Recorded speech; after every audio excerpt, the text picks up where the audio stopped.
Mga kahuwan, panoorin ang video na ito upang alamin ang pinaka-latest na balita tungkol sa lagay ng panahon at bagyo. Update today. Meron tayong minomonitor na low pressure area sa loob ng PAR at huling nakita yan sa layong 755 kilometers silangan ng Davao City. At kasalukuyan ngayong kanyang trough, nagdudulot na po ito ng mga pagulan sa silangang bahagi ng Kabisayaan at ng Mindanao. Based po sa ating analysis ngayong umaga ay naka-red na po tayo. Ang ibig sabihin po niya ay mataas na ang tsansang mabuo ito bilang isang bagyo within the next 24 hours. At sakaling mabuo ito bilang isang bagyo ay bibigyan po natin ito ng local name na Bagyong Ada. Ito po kung sakali ang magiging unang bagyo natin ngayong taon. Generally ay northwestward o pahilagang kanluran ang kanyang magiging pagkilos sa araw na ito. So ine-expect po talaga natin ang paglapit nito sa ating kalupaan.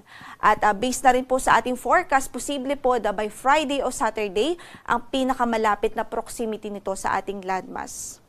So dalawang senaryo po ang posible dito na nakikita natin.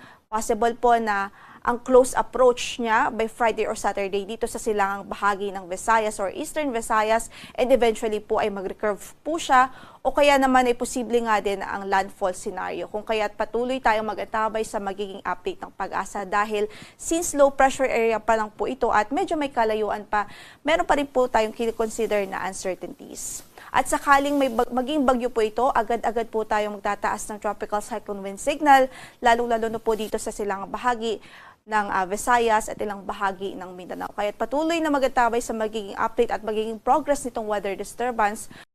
Samantala yung northeast monsoon ay patuloy na nakakaapekto sa Hilagang Luzon at nagdudulot pa rin huya ng mga pag-ulan doon maging yung malamig na panahon.